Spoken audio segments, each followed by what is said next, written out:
बच्चों, हम लोगों ने पिछले वीडियो में बात की थी, याद आ रहा है, कार्बोक्सिलिक एसिड का रिएक्शन। उसमें हम लोगों ने फास्फोरस के हैलाइड की बात की थी कि फास्फोरस का हैलाइड कैसे रिएक्शन करता है कार्बोक्सिलिक एसिड से। और फिर हम लोगों ने बात की थी कि थायोनिल क्लोराइड कैसे रिएक्शन करता है। इसके बाद हम लोग आगे जानने वाले हैं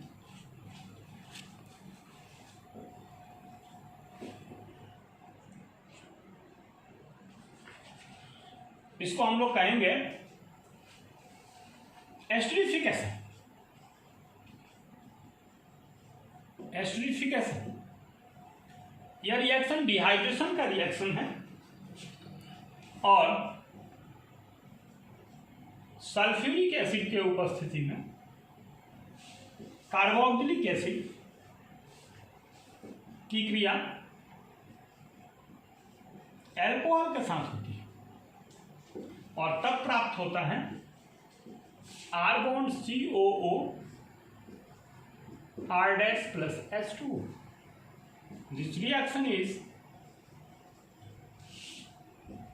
डिहाइड्रेशन रिएक्शन। डिहाइड्रेशन रिएक्शन कि एस्टरीकरण रिएक्शन को दो वर्गों में बांटा जा सकता है। एक को हम लोग बोलते हैं ऑर्गेनिक एस्टरीफिकेशन, दूसरे को हम लोग बोलते हैं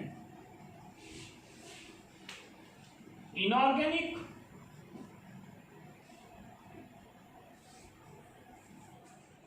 एस्टरीफिकेशन।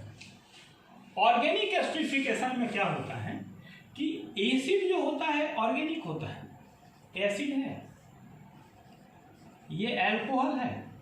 याद कीजिए, एसिड की क्रिया बेस से होगी तो रिएक्शन कहलाएगा न्यूट्रलाइजेशन। कभी कभी पूछा जाता है कि distinction between neutralization and esterification. तो हम लोग यही कहते हैं कि एसिड की क्रिया अल्कोहल से होती है, प्रोडक्ट जो है एस्टर कहलाता है। एसिड की क्रिया बेस से होती है, प्रोडक्ट साल्ट कहलाता है। साल्ट जो बनता है वो न्यूट्रलाइजेशन रिएक्शन है और एस्टर जो बनता है वो एस्टरीफिकेशन है। एस्टरीफिकेशन में जो एस्टर बनता है यह पानी में इसका आयनाइजेशन नहीं होता, जबकि जो न्यूट्रलाइजेशन में साल्ट बनता है वो वाटर में उसका आयनाइजेशन होता है और आयन देता है। तो हम लोग इसको जान रहे हैं कि एसिड और अल्कोहल रिएक्शन करके एस्टर देते हैं। अब ये एस्टर प्रोडक्ट ऑर्गेनिक एस्टरीफिकेशन में एसिड जो होगा वो ऑर्गेनिक होगा, ये ऑर्गेनिक एसिड है। अगर इस ऑर्गेनिक एसिड की जगह इनऑर्गेनिक एसिड हो तो भी अल्कोहल की क्रिया होगी और तब प्राप्त होगा after dehydration R-Cl plus H2। This reaction is also esterification reaction. Esterification reaction, but that is inorganic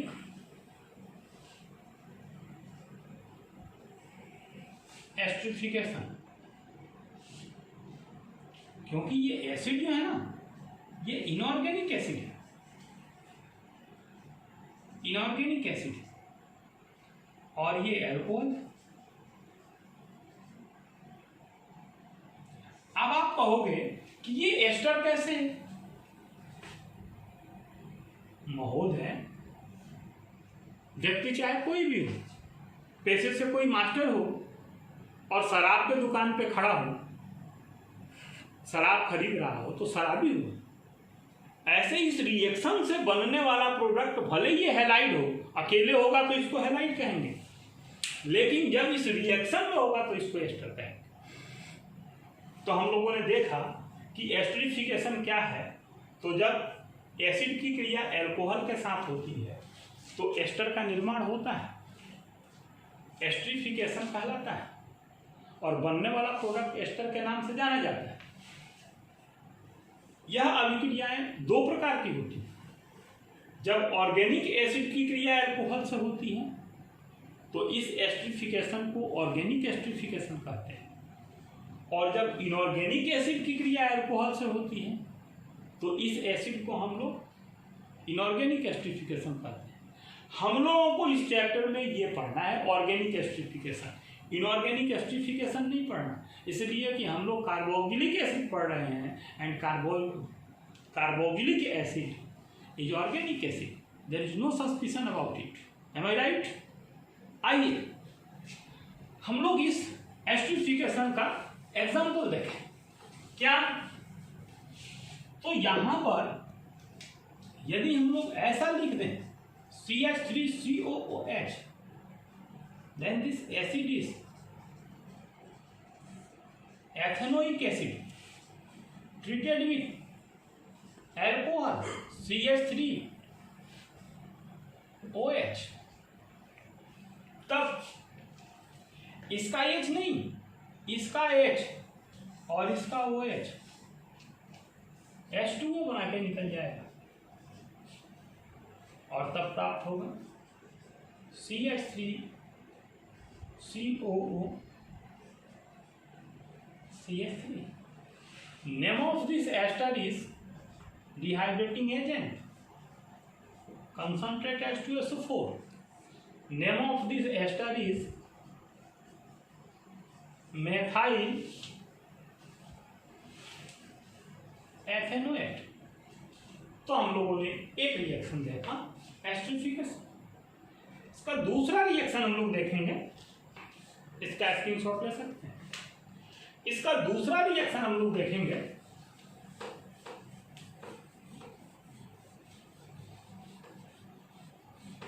effect of heat, ताप का प्रभाव।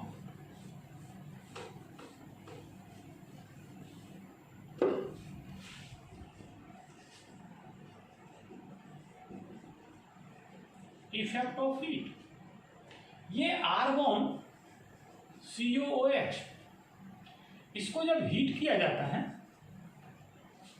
तो हीट करने पर ये दूसरे मॉलिक्यूल के साथ ऐसा H2O बन के निकल जाता है और प्राप्त होता है RCO, that is anhydride, alkanoic anhydride. P2O5 की उपस्थिति में हीट करने पर ये क्रिया आसानी पूर्वक होती है, फास्फोरस पेंटाऑक्साइड। हम लोग लेकिन ध्यान रखेंगे कि यदि यहाँ पर फॉर्मिक एसिड हो और तब इसको हीट करेंगे तो कुछ नहीं होगा, ऐसा बनने वाला एनहाइड्राइड नहीं है, तब तो H2O बन जाएगा और कार्बन मोनोऑक्साइड निकलेगा। That is important information for this reaction. ये इंपॉर्टेंट इंफॉर्मेशन है इस रिएक्शन के लिए, तो इसको हम लोग जरूर ध्यान में रखेंगे। हाँ, ये नोट है, बड़ा वाला नोट, हाँ वो वाला नहीं है, बड़ा वाला। तो हम लोगों ने देखा ये इस नोट को ध्यान में रखेंगे। बकाया कोई भी रिएक्शन लिखेंगे तो वो इसी तरह सिंपली लिखेंगे। जैसे हम लोगों ने यदि लिखा कि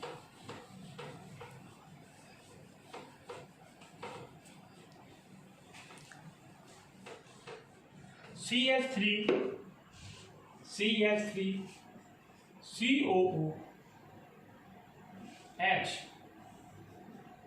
हीट करेंगे तो ये बनेगा CH3CO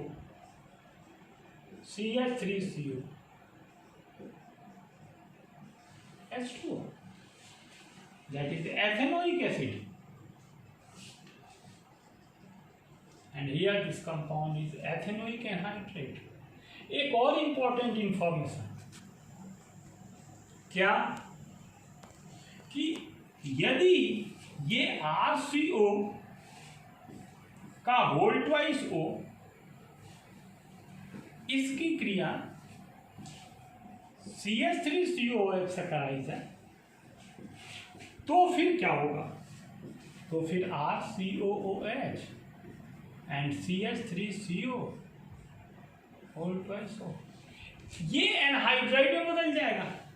और इसका कार्बोक्सिलिक एसिड बन जाएगा। तो हम लोग इन दोनों अभिक्रियाओं को ठीक ठीक देखेंगे और फिर अगले वीडियो का इंतजार करेंगे। लेकिन वीडियो को लाइक और सब्सक्राइब जरूर करेंगे। Thank you.